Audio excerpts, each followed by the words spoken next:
पुणी थे स्वागत करुच्ची मध्यम ट्राफिक कनेस्टेबल नियुक्ति ठारू आरंभ है ऑनलाइन पंजीकरण।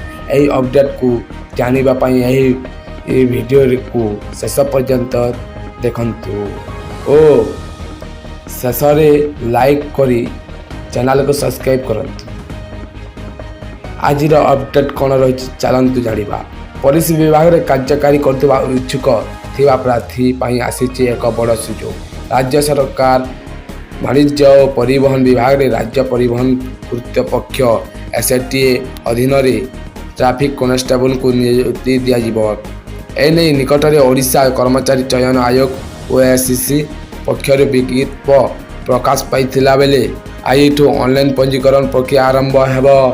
मार्च 28 ऑनलाइन पंजीकरण प्रक्रिया आरंभ होती। एप्रिल 27 समाप्त हो। ऑनलाइन एप्लिकेशन सबमिशन पाई 30 ऑनलाइन एप्लिकेशन संशोधन पाई मे अंतिम 2 तारीख रही।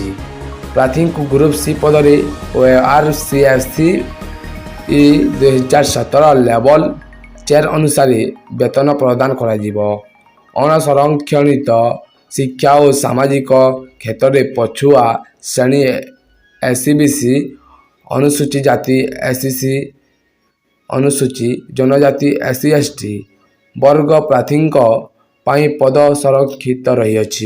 चलित वर्ष जनवरी मास पहला सुधा प्रार्थी बयस योग्यता 21 रु 38 वर्ष मध्य रही। आवश्यक प्रार्थी जेकोसी स्वीकृति प्राप्त बोर्ड यूनिवर्सिटी शिक्षानुष्ठान और अतिकम युक्त 2 परीक्षा पास कर आवश्यक।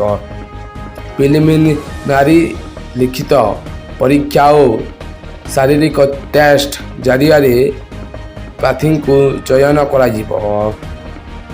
वर्ग पुरुष और महिला प्रार्थी उच्चता ओजन छाती प्रसारण दौड़ आदि टेस्ट कर। वीडियोटी भल लगी वीडियोटी को लाइक करंतु और चैनल को सब्सक्राइब करने को भूलंतु नहीं। ऑनलाइन आवेदन आम डिस्क्रिप्शन लिंक दि जाइए तेणु ऑनलाइन करें।